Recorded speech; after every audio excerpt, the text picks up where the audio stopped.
Welcome back to the Good Leader Podcast. I'm with Eric Barrera. This is our part 3 of talking about the homeless crisis in California. Today we're going to talk about what Eric's plans are for the future, the business that he's looking to start. And then from there, we could probably just get into our plans for also doing our running club. Yeah. So that's what we're going to talk about today. I don't know if you have anything else, Eric, you want to talk about? No, yeah, we did part 1 sobriety, part 2 the homeless crisis, and now part 3 the plans moving forward. Yeah. Yeah, and they've all got good responses. Like I've seen everyone in the comments, like for like especially TikTok, they're always very like a couple people have mentioned that their sobriety stuff and things like that, and then of course you always have random people that just say random bullshit about. I gotta check out. I gotta look at it on TikTok. I haven't seen it. I honestly don't even like. I like I don't. I like it and I don't like it because the thing I don't understand is like I understand the people that say like, hey, like they have good things to say, but then you have random people that just say like it's almost like they watch the videos just to say what they don't like, and I'm like, is that how you spend your day watching videos that you don't agree with and then comment? Yeah, it's like I don't. So that to me is kind of funny where I'm just like if I don't like something, I usually just look at it and then move on and just keep. Right. But it's funny. Yeah. What were they? What were some of the like negative comments? It won't really. It's just people I think having different perception or different. They don't have the same experience. So like me and my brother did one on Sunday, and then I was using the analogy about talking about fighting, and I said if you're gonna fight someone, and then they say they're gonna bring 10 of their friends and this and that, but they don't really have 10 friends. They're just talking that shit to see if you actually will go. And then when you go, it's just them. Uh-huh. And we're using that as kind of how the news kind of puts out like a lot of information, and then they just hope that you just believe whatever they're telling you. Yeah. You know what I mean? Yeah. And then it was funny. Some of the comments were like, "Well, when do you fight 10 people?" And it's like that's not what. And then at the same, it kind of seems stupid because it's kind of like, well, we know that growing up in the 90s, people were getting jumped. There was rumbles and that. So I'm like, I don't know. And because in their minds, like this didn't happen. It's like it makes me feel like. Either you're probably Gen Z who fucking you hit each other with your pillows in your bed in your bedroom, or you didn't live somewhere where that didn't happen. But I was like, it was funny us doing the podcast today because then I was like, I said me and Eric both know that was something like it wasn't uncommon like you could get jumped or people were gonna be waiting for you. So it wasn't like this. Oh wow, no one gets jumped. Like that happened all the time. Yeah, it happened all the time. So when people were like some of the comments, and then I think that one guy said that like what is gonna happen, you're gonna get you'll be crippled. It's like what, like I'm like what are you talking about? I'm like obviously either they didn't grow up fighting or I don't know, like it's just like that. So some of the comics are funny in that way where it's kind of you could tell they're telling you their perception of what they think it is, and you're like it doesn't make sense to me because it's kind of where it's like when I watch videos, you're losing more looking for videos of where you kind of are like-minded individuals. I'm not looking like it's like me going on like Kamala Harris things and just to argue with people. Fuck you. Yeah. And so I don't. Yeah, it's kind of like that. So their comments are funny. My this dude Tom that I know from probation, he told me something funny. He's like, yeah, you should just put basically thanks for sharing. Yeah. So I haven't got there yet where I'm kind of being a smartass about it, but I've gotten to the point where I'm just like.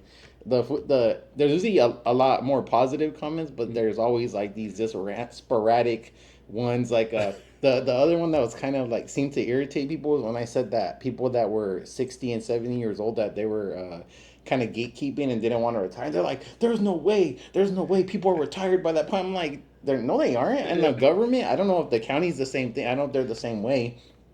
Yeah, I mean, people like I think after you have a certain amount of years in the county, they're just there, right? Yeah. And so when I said that, it's like it made all like I think it triggered all the. It was weird. The comments like, "Well, when you're my age," and I'm like, and I didn't argue with them, but I don't agree with that because it was the same thing in law enforcement. I would meet these old salty guys who would tell me, wait till you get to my age, you're gonna," and I'm like, no, and it's more their attitude. It's just them trying to convince you, like when you get to their age, you're gonna have a bad attitude. And one of the guys I responded back of like, if that's not the case, look at the candidates right now. Biden's like has dementia practically, but he's there. Like he shouldn't have stepped down, but we're not like. So I was like, kind of not really. I could tell like some people took it like as a personal like attack on them. I'm like, I'm not personally attacking you. I'm just telling you what I think. Right. This is my experience. So it's kind of funny in that way where it's like, what, like you're just like, okay, I literally am like, okay, so everyone takes everything literally. So me and you said, hey, if you say you can fly, you gotta believe. And then people will be like, well, show me you can fly. You can't really fly. Right. Dude, yeah, they get so. That's why I like the videos of like the people who are like, look, I'm not a doctor, I'm a dumbass. Don't take your advice from me, and then they go on with all this like good advice. Yeah. So that's kind of what I've noticed with that. It's kind of weird in that way, but yeah, most of it I would say 80 to 90% of it is positive, and then you just have these random outliers of just like people, and you're just like, bro, you probably go from like account to account, just I hate your shit. Yeah. I hate you. Yeah. But yeah, if we want to talk about I know we talked about the sobriety and the homeless crisis, and then I guess now is like what I used to tell people work. Like, what is your plan moving forward? Like, what's the solution that you think that you want to like start and implement, so that way you can kind of because now you know what the problem is. What do you think you could do better to fix it? Yeah. Well, what I really want to do is. I'd like to own treatment centers all over the place, and so I really want to start with a sober living, and the like a lot of my close friends, they've got long-term sobriety, and I'm thinking, how can I help people who are new in sobriety get that long-term sobriety, and then I start thinking about all the things that we do together, and a lot of us, we go hit the gym together, we run marathons together, we go to meetings together, we speak on panels together, and so I'd like to start a sober living. So right now we're elite sobriety, elite recovery and performance, and so elite recovery elite recovery to me means someone who has long-term sobriety. They're of service in their community, and also they're tapped into their physical and spiritual health, and so I'd like to create an environment. It's a sober living home, and the vibe there is like, these guys are taking their sobriety seriously. Their roommates are people who will encourage them. Let's go get a workout in. Let's go get a run in. And also, I have other friends that are really not so. In a lot of our meetings, AA, NA, whatever anonymous meeting that you might find, they're not the most health conscious. We go to meetings, we have donuts, we smoke cigarettes, and so early in my recovery, I blew up to almost 300 pounds. Do you feel like you're replacing like one addiction with like another addiction? Totally. And the only reason I say that is because I had a friend, Doug. Yeah, we used to call him Doug Life, but Doug Life. He used to tell me like, I don't know if he ever told me he was an alcoholic. He just said he drank a lot when he was younger, and then he said that when he stopped drinking, then he became like almost to caffeine, and then he would vape a lot. And so I think he just kind of seemed like I don't remember me and him talked about it, how in depth we went to it, but I think he kind of said more like he had an addictive personality. So he stopped drinking, but he kind of replaced it with coffee, and then cigarettes he replaced with vaping, which was not as bad, but it was still not necessarily, good. Right. And he kind of told me he think that was just his personality. Cause like coffee, like he would like, I'd go to his room, cause we went to the police academy together. When I'd go to his room and I would be like, hey, he would be like, want coffee? And he'd open a drawer and he had, 50 different roasts Right. and like different. Yeah. What you want? What you want? So it was like, so I noticed it was almost like not extreme where he was like crazy about it, but it was like more than normal. You know Right, what I right. mean? More than normal, yeah. Yeah. Yeah, dude, and that's exactly how that's exactly how like when we get sober, whatever it is that we get into, it's always more than normal. A lot of times we're just grateful to not be drinking and using, and so we settle with that. And okay, that's good enough. At least I'm not, I don't got a needle in my arm, so I'll smoke as many cigarettes and eat as many donuts and drink as many sodas as I want. It's better than drugs and alcohol. But for me, I found myself almost 300 pounds, freaking depressed. Not wanting to drink and use it anymore, but not wanting to live anymore. Like this is really what sobriety is about. Like I'm Like, miserable. yeah. And when I would talk to everyone that I would talk to, especially doctors, they're like, man, movement is medicine. We're in the military. We know how important it is to stay active, but it was such a challenge, especially when you're that heavy and you're dealing with mental health.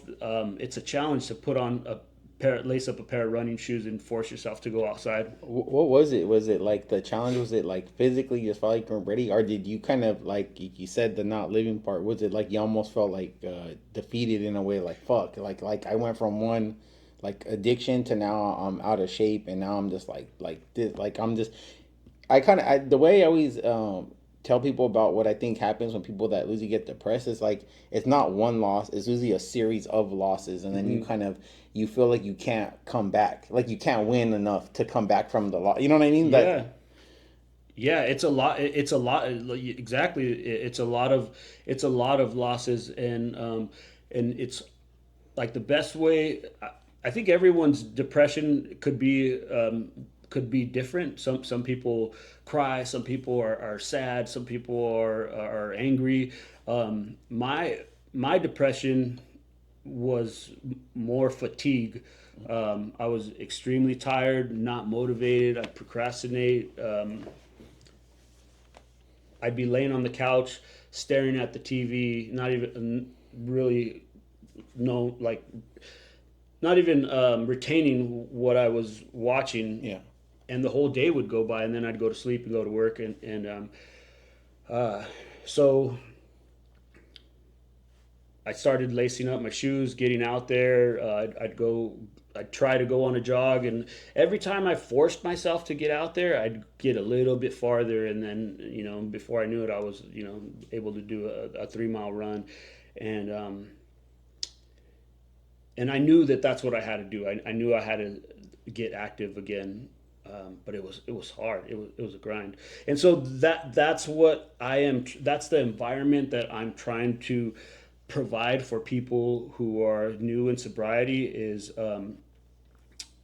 very a structured, motivating environment with people who not only want to stay sober but also want to tap into their spiritual and physical health too, because you really don't know what your full potential is until you dial in all those things. Your diet, your mental health, your sleep, your morning ritual, your workout routine, and then I barely realized, like, if I want to win the day, I got to conquer the night. So Yeah. I got to be disciplined and lock it down and lights out at a certain time. Yeah, you got to get the right amount of rest and recovery and things like that. Yeah, and even when I would go to sleep at a certain time, I'd wake up so foggy headed, so depressed, and I didn't really know why. And then I did a sleep study, and come to find out, I have sleep apnea. So when you're, when I'm struggling to breathe at night, and my brain isn't getting enough oxygen, that's how I wake up feeling like shit the next morning. Do you think so? It's like that combination. Do you think of like being like out of shape and you're like not getting good sleep, so you're waking up even more shitty, and then you're like not feeling good, so then you're like, oh, I gotta go work out, but you're like not. Everything's kind of like compounding on top of each other. Yeah, yep. And so I finally, I addressed the sleep apnea. I got this CPAP machine, and it's kind of hit or miss whether you're, in order for me to keep it on all night, I have to be totally exhausted, and then I'll fall asleep. And sometimes I'll keep it on until the morning, and then I'll wake up feeling like a champ. But most of the time, I rip it off in the middle of the night because it's something on your face. Yeah, You know, yeah, yeah, yeah. So you're not sleeping comfortably. right? I can't. It's so hard to sleep with that thing. But I recently got a mouth guard, and that thing holds my jaw like kind of like my lower jaw out further than my top teeth, and so I can't snore. And so like last night I didn't put on my machine, but I put on my mouth guard, and yeah, my lady was like, "You weren't snoring or anything." And I was like, "Yeah, I woke up feeling good." That's good. And so like I think all those life experiences really have helped me. When I'm talking to a newcomer or someone new in sobriety, to ask them those questions. Like, if you're dealing with trauma, are you seeing a therapist? Are you exploring any meds? Are you exercising? How's your sleep? Because you're talking from a like authentic place. Like you're talking from actually being there. So when someone says like you don't understand, you're like I do understand. Like you have a better. You can have empathy. You can see like how it is, but you're also telling them. I think what I know is people when you tell them like that, they think like, oh, that's you don't understand. Like that's never happened to you, and you're like, yeah, it has. Yeah, it has. But you know what I mean. But I think when you're down like that, you just don't see the big picture. You know what I mean? Yeah, you don't, and a lot of people are just like, suck it up. You gotta just suck it up, and in a lot of cases, you do, but also in most cases, there's a lot more going on than just like, hey, I'm feeling depressed. I don't want to Yeah, you usually do have to something. kind of see what the source of the issue is. It's funny because you talked about all those things like the working out and all the stuff that kind of goes with it. Because even this Sunday, like when, I went to church and the guy was talking about that. He talked about the five. It was like I don't know if he called them pillars or whatever, but it was basically like he said it was like financial, physical, your relationships, intelligence, and spiritual. And he said that's usually the priority that people think they need to do it in. Oh Like, oh, yeah, like if I'm financially set, then I'm good. And then my physical health, right? And then if my relationships are good, and then I'm intelligent. But then it's the last is spiritual. But he's all really like your spiritual should be first because if you don't believe in something, all that other stuff it's hard to like what you know what I mean. It's hard to really like what's actually driving you to. And that I was gonna ask you from some like because it kind of sounds like it like when you mentioned it like the faith thing is like do you think people are more successful when they believe in something or they just think I'm gonna go power through this on my own through my sheer willpower? I don't really see someone doing that. I can see them maybe doing it for a certain amount of time, but eventually you know what I mean. It's like there's no atheist in a foxhole, right? And I right, and I, right, and I, yeah. and I feel like that's kind of what I think, at least from what I would think, like in my, I think that's what's always helped me is I've never saw myself as just like, oh, it's me just powering my way through life. You know what I mean?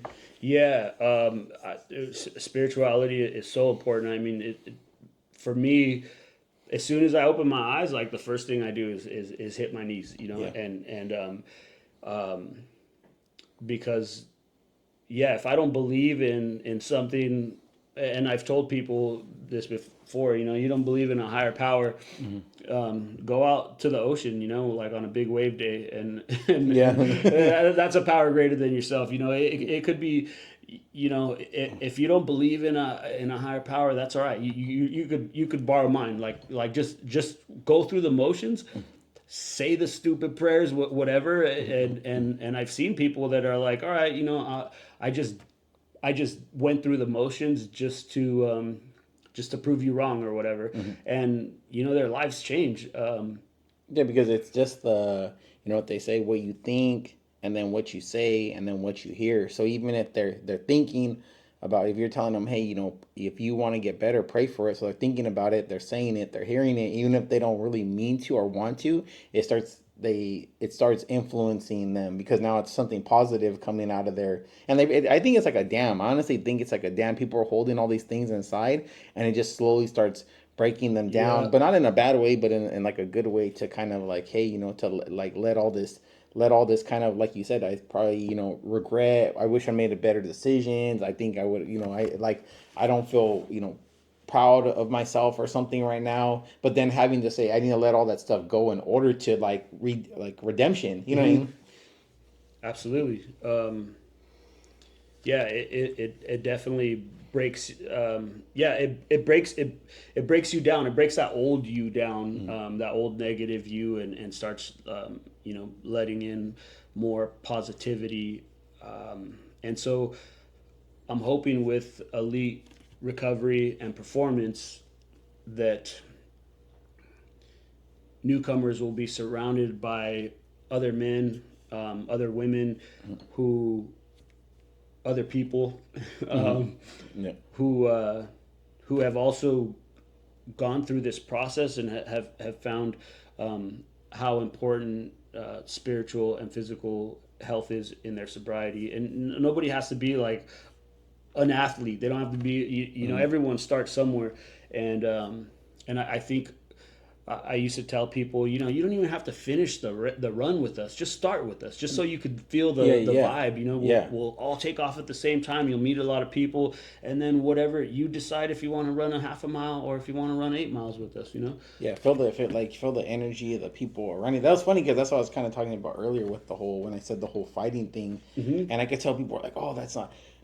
I can't even relate. Like I can understand what they're saying, but I can't relate to those people that think like that. I'm like, I said, if you always are overcome about the odds of something and like, oh, you know, this is gonna like it's gonna be hard. Like, yeah, it's gonna suck, but once you do it, whether you are able to finish it or not, at least you tried. You know what I mean? At least you're attempting it, and then eventually the goal is to finish it. So and I think that kind of instills pride in you because when you you know, you accomplish it, then you actually feel like damn, I did something. I did something. That's like honestly one of the biggest things I saw in the military that I feel like they took in away, and that's why the military is suffering so much. Is like shit used to be hard, so you would feel pride when you accomplish something. Yeah. But now they've made it where it's like all like everybody gets it. It's a participation. Everyone, Right, right. everyone, and I think that took away that feeling of pride because I've had people in the military tell me that that's what they felt was like they thought it was going to be harder. They thought they were going to push more to their limits because I know every time that I was pushed to my limits, I felt like it made me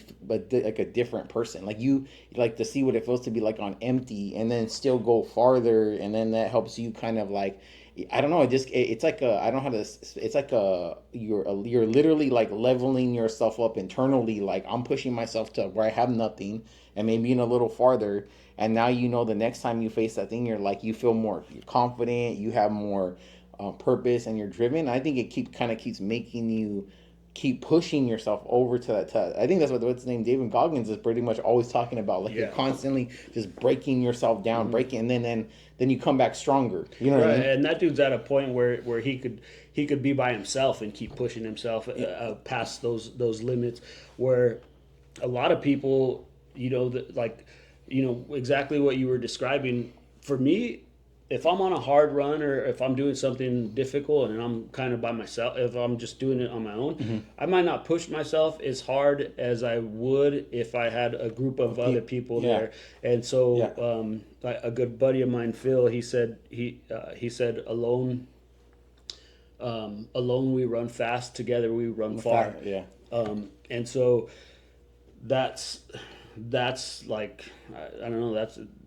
There's a guy that says it too. Like I can't remember how he said it, but it's I think it's an old proverb too. It's like a yeah, because I saw a guy where I think it was I only remember the workout version of kind of how he said it, but it was basically like it's one thing when you fail yourself, it's another thing when you fail your friends. You know what I mean? It's Yeah. kind of like the group is count. You know what I mean? So I think it's because you know that feeling like when you're especially like when you're a guy and everyone's running and if you're falling out of it, you know, your fucking pride's gonna be hurt. Like Right. I'm all like, oh, you know, I fucking suck. And then you're either gonna like take that and then say, you know what, I need to start running more to become better, or are you gonna like go home and oh, I'm never gonna run again. I'm never gonna let myself be embarrassed, and then you just stay weak. You know what I mean?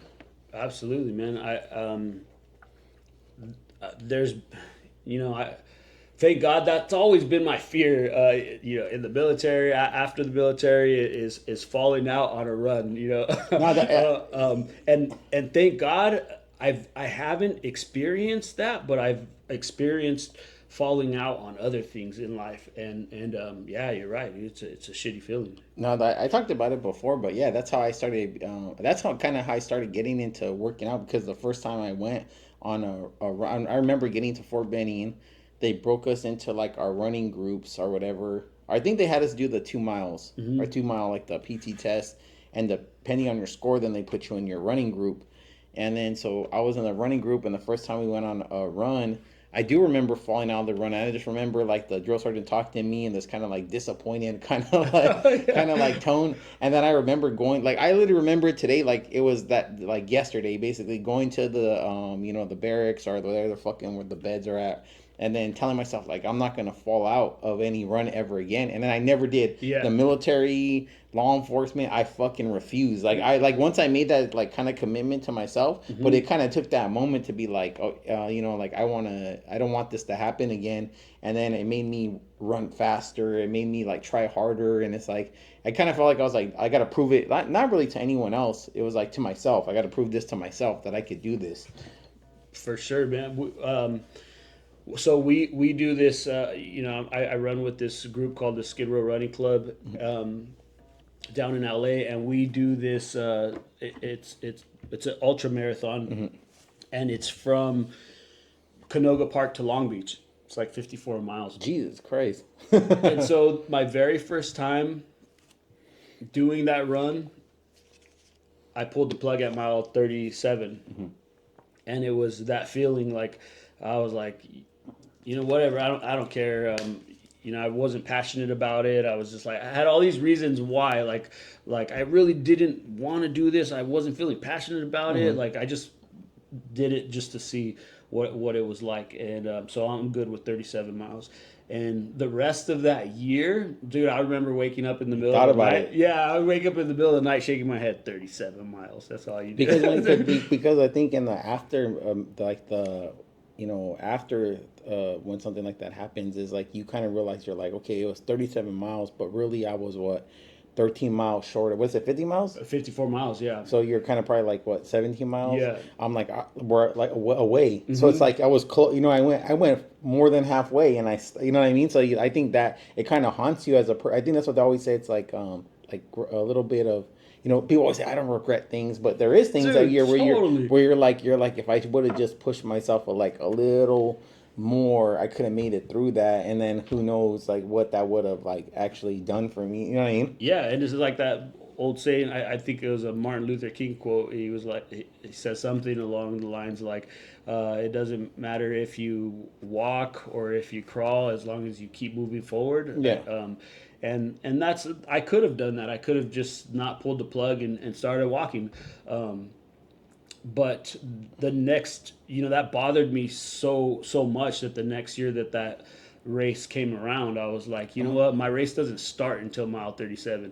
And so I pushed through all that. And when I got to 37, I was like, all right, now it's time. Yeah, because it was that mental, like I think it's like right there, it's that commitment you already made to yourself. Yeah, I can imagine it probably motivated you right there at that point. Like, fuck this. Like, Yeah, like I'm being haunted for another year about this. Yeah, and I'm sure there's people who do ultras that are 100, 200 miles that are probably like 54 miles. It's not, it's probably not a lot to some, but for me in that chapter of my life, that was the longest run I had ever run. That is a lot. I think that's why they always if you look at, I think, MMA or boxing, I always say that because not really team sports, because I feel like team sports you can kind of like rely off each other, but I think like when you see people where they're undefeated, I don't really think that shows that they have necessarily the heart of a champion until they've actually kind of, I think, either took in a loss or had a really hard fight, because then it kind of shows like what they're actually made of. And I think like people like them more after, like Mike Tyson, like Muhammad. They weren't undefeated. They were just like something about seeing them like kind of take their losses and then come back and then do it. Where if you see someone that just, always use Ronda Rousey as kind of an example, even though it's kind of like, I know she has her own issues or whatever, but it's kind of like get kind of like steamroll through them through division, but then they meet opposition, and it's like when they never are able to like, I don't know if it's like learn from it or come back from it, where like almost like, no, that was a fluke. You know what I mean? I think you have to kind of come to it humbly and almost be like, okay, what I need to fix to kind of like be able to kind of like to go back and actually hit your original goal and not be so I think consumed by the doubt and the lack of like, hey, I didn't do this, because I think that could defeat you, where you almost like get, what do they call it, you almost become like gun shy. Absolutely, You know what I mean? yeah, man. And you said it perfectly. Like, what do I need to fix? And that's the attitude to have when we're going through anything that isn't working right in our life. And that's kind of like with elite recovery and performance. The whole idea behind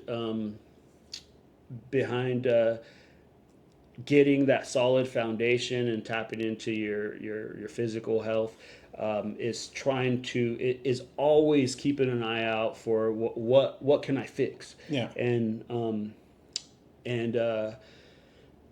my so it was later in sobriety that I found out about service work, like doing it's called hospitals and institutions, where we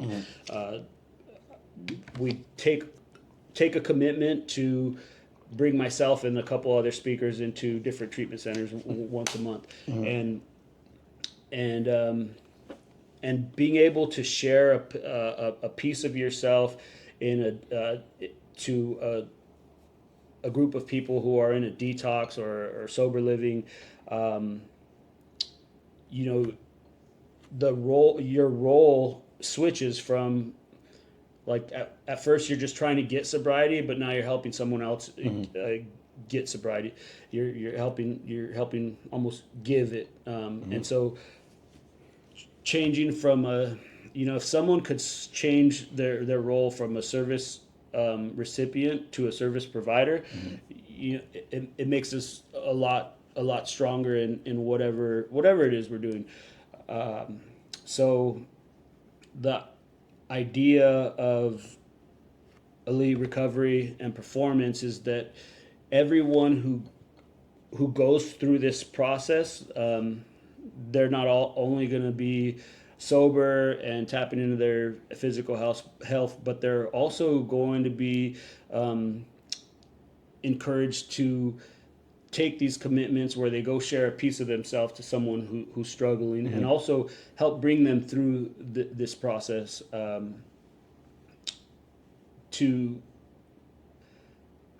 it's important to create sponsors, to create other leaders. Yeah, because you gotta like, and by ultimately them kind of helping other people, they're helping themselves, and it probably reminds them like, hey, I was at. I mean, it's probably twofold. It's probably like I'm pretty sure seeing someone else going through it, you're like, damn, this is what I was going through. So it probably is a constant reminder of like, hey, I could be fucked up in a way, and then it's also helping spread that positive message, is making you feel, like you said, like accomplished and kind of, what I mean? Yeah, you definitely feel stronger after doing something like that. It's almost like, what's that saying, like, if you learn something, Each one teach one type of thing. yeah, like if you learning something is one thing, but you really understand it when you teach someone. Yeah, teach one how to. And so it's the same concept. Building sponsors, building leaders, and just like what you have going on. Like everyone around us, we all have similar interests, in wanting to be the best version of ourselves, and putting that out into the world. Yeah, because then you kind of like bounce off of each other, like the positivity and talking about things to to make things better, instead of like us all being negative. I was thinking about that today, because I was gonna we're gonna do the 300 burpees at the gym again, but the guy Nick that took some of the pictures for the brand. I was gonna tell him so that way he can come. And I was thinking about which guys that had told me they wanted to do it. And I was like, yeah, all these guys are all doing something. Like the guy Duke, he was recovering from addiction, and he said the same thing. Actually, when I talked to him, it made me think about you because he actually mentioned the thing about faith because he said he thanks God every day that he's not like that anymore because he could have not been saved. That's what he described it to me. Was Yeah. like he basically said him not being an addict anymore made him real like very grateful. And he did the same thing. Like he's lost like 100 pounds, like 200 pounds now. Works out all the time, and that's what he kind of when I was talking to him about you, then he kind of said that like yeah, you're almost like winning the lottery. Like, hey, like I could still be fucked up. You know what I mean? Yeah. Or dead, one or the other. So it's almost like you're living almost like a second life because you're like, I should be dead or I should have made it or I could not be given a chance to like redeem myself and I could just be wherever. You know what I mean? Yeah, and that's a common theme with us. We're fortunate to have been able to live two lives. We've lived this crazy. Um, Sometimes it's adventurous and fun, dangerous, but it's also sad and scary. Mm-hmm. Being able to live that life and then also this fulfilling life that's full of progress and service and integrity. Mm. That's really I feel like it's so integrity is so important. There's so many times where I have to be honest with myself and call myself out on bullshit for every little thing, even if it's something simple like um, my lady trips out because whenever we go grocery shopping, I always go run the cart back to the little freaking section. And Yeah. in my mind, I'm thinking, don't be a piece of shit and leave it there. I'm the, Put it back, but I'm dude. the same but I'm the same way because in your mind you're telling yourself if I don't do the little things why would I ever do the big things and people think that they don't equate but we know from I think the military teaches that it does. It's like okay so you don't put that cart back and so now you're just being whatever you're being lazy so now when you get home like you don't clean up one day because you're just being and next thing you know it's like your house is a mess. You're Yeah. not putting your shit away. You know what I mean? Hey, I'm not gonna go to the gym today because I'm tired. Then you get fat and out. Like we know that this all adds up to some. Like same thing. Our lady says the same shit. She's like, I like how you are, but I hate how you are. Like, and Yeah. but I said, but this is how I've been. It's like discipline. The small things add up. Your house clean, your car clean. You work out. Nobody's perfect, but you should be putting out way more positivity than you are anything else, not negativity. And all these things always come back. You know what crazy was, like, when we were talking about the comments earlier, it said about TikTok. A guy when I mentioned about you should always do things for people when it comes back to you, he's all no, it doesn't. Like that was his comment. Right. And that made me just think, it's like, man, what kind of life are you living that you don't think that does? You know what I Right. mean? Yeah. And when I really think it's like, it's not that it's not coming back to you, it's like you're just not seeing it because you're not open to it. Like, I think when you're not open to it, then you're just, like you said, you're just kind of, oh, everything's fucked up for me. Yeah. Yep. Yeah. And worst case scenario, even if it doesn't come back to you when you do something for someone else, when you do something for someone else, it does make you feel a little bit better. Yeah, it's not gonna always come back to you like, hey, I gave this guy $5 and so now I'm gonna get $500, and then Right. it's like it just yeah it makes you feel better. But anybody, I always look at it like, well, someday you may need help and someone's gonna reach out and help you. You know what I mean? And that's kind of where it comes. It's like that kind of you're giving someone else grace, so someone's gonna give you grace, or you would hope that they would. And even if they don't, you're kind of still not gonna be deterred of like what your plan is. Your plan of action. But yeah, the dude Dookie mentioned that a lot, and I was talking about the burpee thing, but yeah, I thought about it like the guys that at the gym that I know, it's like okay, like this guy owns a business, this guy owns a business, the guy Duke is working on his trucking thing, he's been getting his license, this and that, you're working for the county, the other guys I know are cops. Like I think I'm like I said, we don't all hang out like we're all like in high school or just have nothing else to do. Right. But everyone that is like that I interact with, I'm like no one's on no bullshit. Like Right. nobody's like, oh bro, I don't know what to do with myself. You know what I mean? Yeah. And that's what I like because it kind of says that's how you're supposed to be. Like everyone is working like you're supporting each other, but you're all working on your own stuff also. You know what I mean? Yeah, and most for me, most important too is that they're not doing shady shit. You know, like Mm-hmm. and that's what I appreciate with our circle of people is we really don't associate with people who are doing shady shit because that it spreads. It's like a cancer. Yeah, you can't. I feel like you can't have like half cancer where it's like okay, you're doing this, but I'm gonna keep you around because eventually it just starts either spreading to other people where they think it's okay, or it just becomes, or you're accepting of it. You know what I Hmm. mean? And you shouldn't be accepting of it. You know what I Yeah. mean? Yep. So with the lead recovery stuff, so what would you say like the from our conversations before, like the things that you learned that don't work? I mean we could limit it to like five things that you think that don't work and five things that you think that will work, that'll make your program kind of like different. And I think that will help people kind of understand like, hey, this is what I've learned, because you're talking from actually doing it rather than this like idea fairy of like, you know what I mean? Like, hey, this. Right, right. I think vetting the right people, like really, really, because there's so many people who want to get involved in starting sober living. Let's say they own a couple properties there, Mhm, and they're like, you know what, let's they're more in it for the financial gains.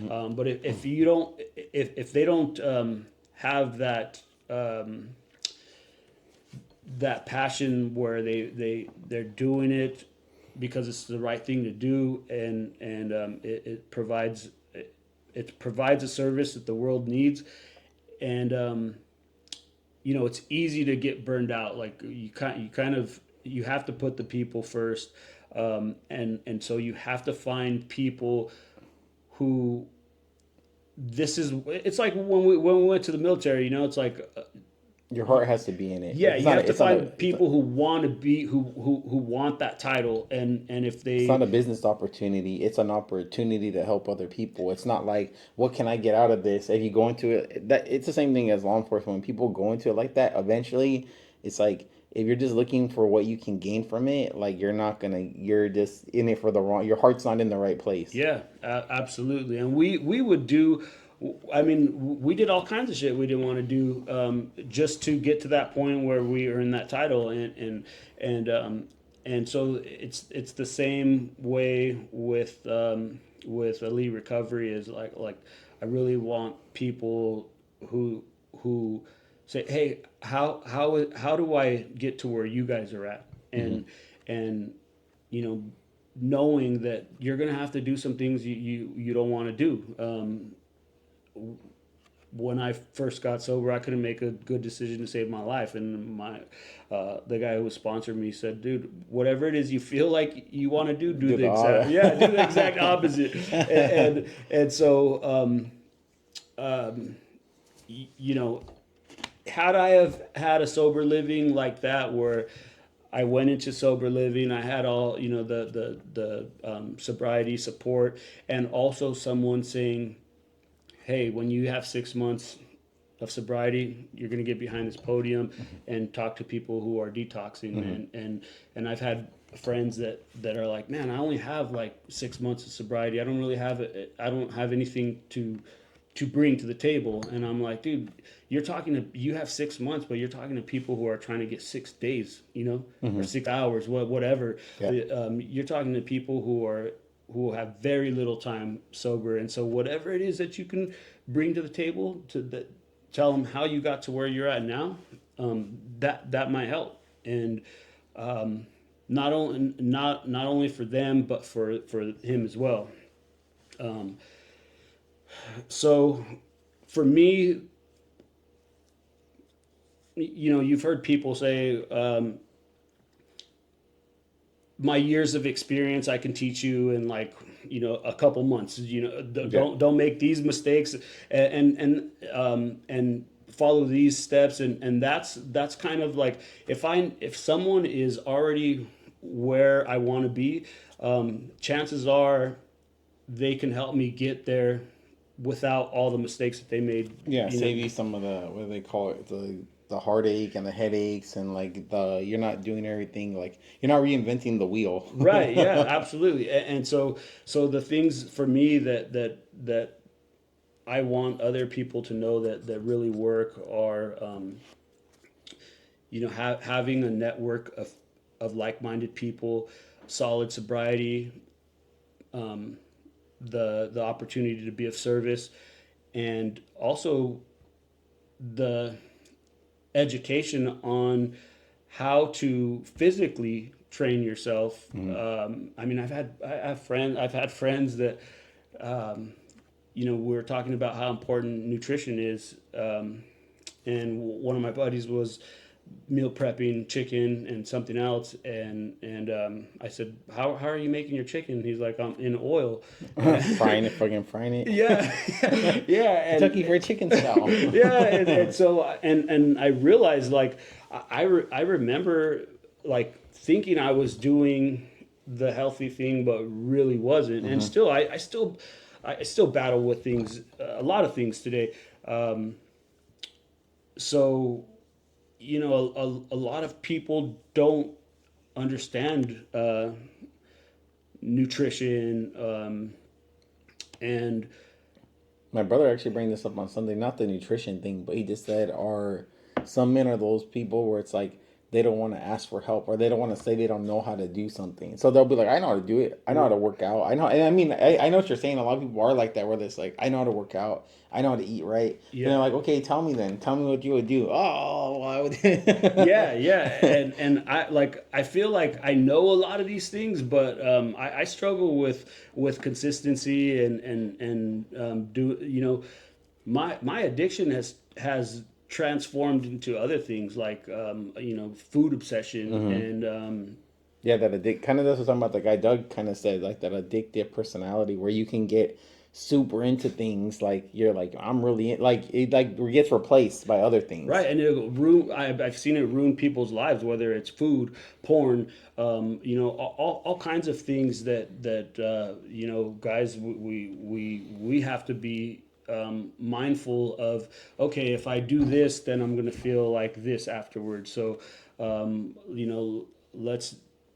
let's stay accountable and try to feed our bodies and our souls the healthy, Yeah, because you don't want to be like, you don't want to trade, what is it, trade one chains for another pair yeah. of chains. Like, hey, I'm not addicted to drugs, but now I'm like addicted to watching porn and Right. being fat. You know what I Yeah. mean? Like, Yep. like that. And then all of a sudden you're back at square one again. You're just in a different, you're in a different prison. Right, right.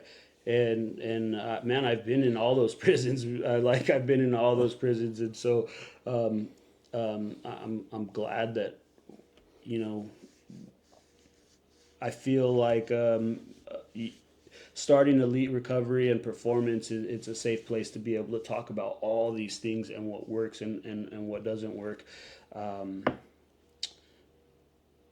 I've been in social services for so long that when I was going through sober livings, nobody taught me how to get enrolled with Medi-Cal or get access, any type of benefits, or talk to a therapist or try to find more permanent housing.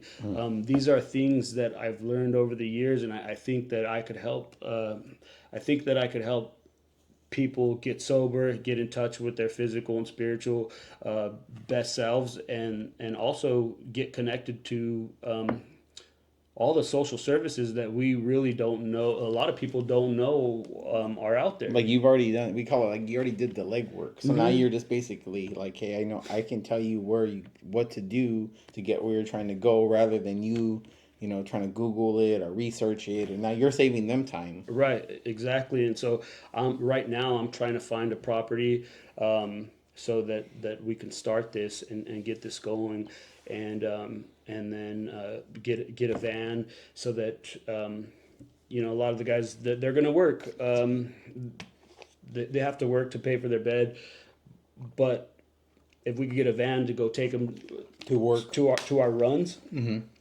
and get them or take them to runs, and then they take off to work after that, or we go hit a workout in the morning, and then you start your day. Just getting that solid routine.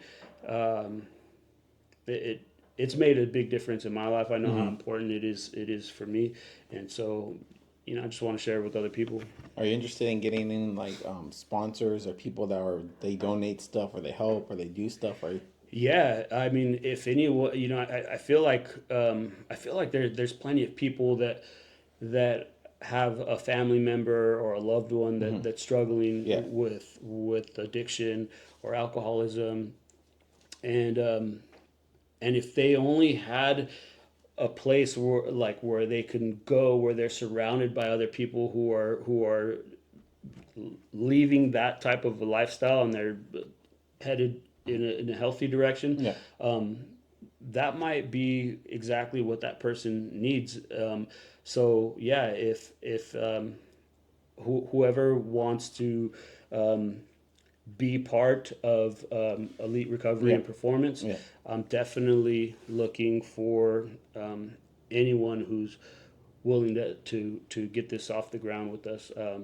And yeah, we have an Instagram page. It's really new, elite recovery and performance. All right, so yeah, so I would say that like for anyone that's listening, when I said put this on the podcast or we put it in the clip, whatever you see part of it, if you're interested in helping in elite recovery and performance, that's the name, right? You're thinking of that? Yeah. Well, yeah, elite recovery Yeah, for short. yeah, for That's short, what, yeah.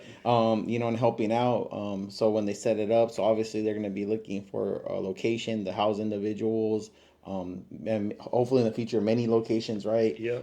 Vans to get them from here to there, and also getting them active in fitness, running clubs, working out, faith-based things. So anyone that's in touch with like a church or something like that probably be able to help. And if you're just interested in helping because either you were a recovering addict or you have a family member, because I also think if you're a recovering addict and you're probably not doing anything to help anyone else, you're kind of, I want to say, selling yourself short. Absolutely. A little bit you are though, because you're kind of like I would think it's like someone pulled you out of where you were from. I doubt someone just one day just woke up and they just changed their life. You know what I mean? So this is your chance to give back and to do something and everything like that. And this is ground level right now, doing all the stuff. So if anyone's interested, message Eric at in the Instagram at elite recovery and performance, and and then you could network from there. You know what I mean? So hopefully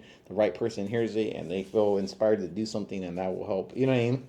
Yeah, man, I'm stoked about like us, partnering up with Lost Souls Running Club, and seeing what we could do there, and you know, keeping our guys involved with the Skid Row Running Club.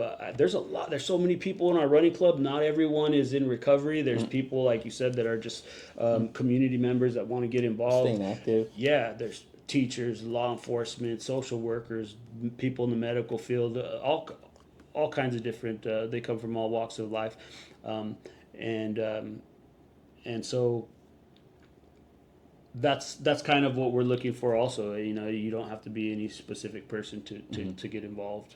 So I think what we'll do with the running club thing, like you said, maybe me and we'll talk like offline. We'll figure out a date and then do maybe a little 2 mile run. I know I know a couple people have expressed interest to me about it, and they're always like, "Where do we sign up at, or how do we do it?" So I don't I think we'll have to figure that out. Like if you want them to contact me or you or whatever, and then figure out, hey, we're gonna run from this time at this date to this location, and you know what I mean, and then go from there and something like that. And I was even thinking of basically, don't quote me on this, but basically kind of getting like where it's like, hey, you join the club, we'll give you a shirt or something like that. Yeah. So we're all like, kind of repping our the club, and then getting more people involved in doing that. You know what I mean? That's it. I think that'd be a good. I don't know if like I said, I don't know if even myself, I don't know if we'll be able to do the 3-4 times a week kind of thing, just because I think because of work and other things.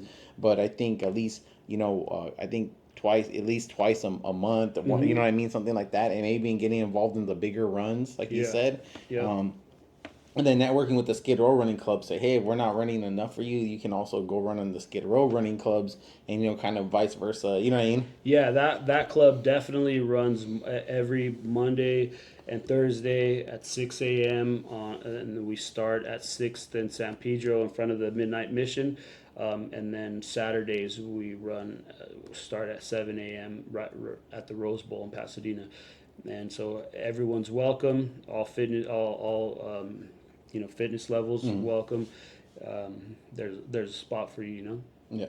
No, that's cool, definitely. So, that's gonna be the Lost Souls Running Club. So Lost and then Souls, like Souls of a Shoe. Yeah, the design's up on goodleader.shop if you want to see the shirt. What we're kind of going with, and then yeah, I think that'll be cool. I think it'll be cool to kind of eventually build up maybe that the club over here in Ventura County to the level it is at LA, and then because I know people have been telling me about I think you told me and someone else told me about the run here that's from like the Santa to the sea. I think that's what, like 20 miles. I don't know what it is. It's Yeah, like, it's a marathon, I believe. It's 26.2 miles. I think you can either do the half marathon or the full one. So I think that would be cool to start doing that. So yeah, I guess we'll figure out some of the logistics and then put that out to everyone and start getting. Yeah. Oh, yeah. And so cool. Anything else to say? Anything good? No, man. That's it. Yeah. If you want to email me any information or any support, my email address is ericb9460@gmail.com. That's Eric with the C, ericb9460@gmail.com. Cool. I'll get I'll use the email because I think I've emailed you before, right? So I'll put it in the description or something, and then I'll put your Instagram handle too, so that way it'll be easier for people to contact you. Cool. So cool. We're gonna wrap it up with that. It's been about an hour, and then join us for more. I'm pretty sure we'll do more podcasts, talk about more stuff, and especially when we start running and doing things like that. So it'll be cool. Get out of the house for a little bit. Yeah. Nice. All right.